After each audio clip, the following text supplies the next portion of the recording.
Bonjour, Ghostrider pour Check6. Cette vidéo va vous présenter le Thrustmaster Warthog, le dernier OTAS, produit par l'entreprise Thrustmaster.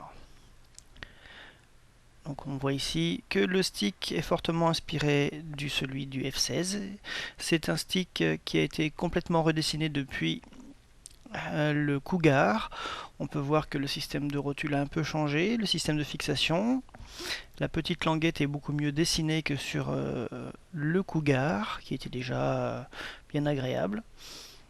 L'ergonomie des hâtes et des boutons a été copiée sur le stick existant dans l'US Air Force.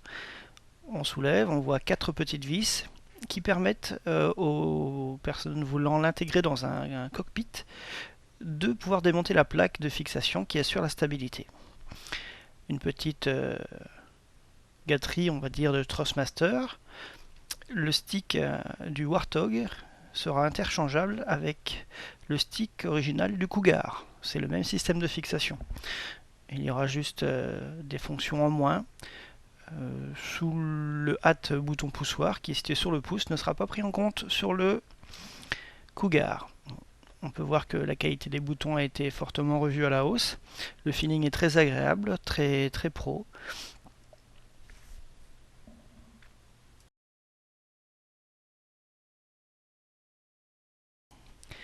Comme je vous le disais, le feeling est très agréable, très souple.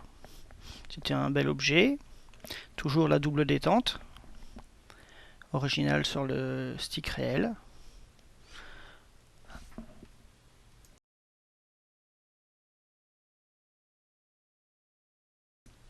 La qualité est très bonne, la finition est très bonne, les vis sont de format professionnel. Passons donc à la throttle. La throttle est la vraie nouveauté, car elle ne reprend pas le design du Cougar. On peut voir qu'elle est basée sur une double manette des gaz inspirée, voire même imitée du A10 Warthog, qui lui a donné son nom. Donc il y a profusion de hâtes, de boutons, d'interrupteurs de très bonne qualité. Les switches sont de qualité professionnelle.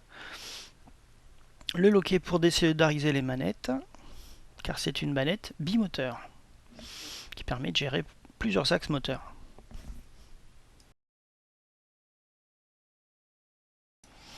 Le bouton des flaps, 3 positions, et enfin la molette qui peut régler la résistance des manettes.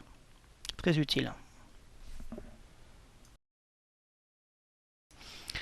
Les switches, comme je vous le disais, sont de qualité professionnelle, un très bon feeling, un gros clic. Petite nouveauté sur la manette, vous l'avez peut-être vu, on en reparlera tout à l'heure. Donc le design a l'air un petit peu, on va dire, anguleux, mais c'est exactement le même design qui est repris sur la vraie throttle.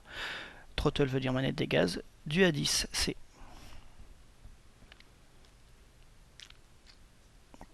Donc les boutons sont bien sûr tous fonctionnels. On ne voit pas ici, mais le panel est entièrement rétro-éclairé. Les manettes désolidarisées.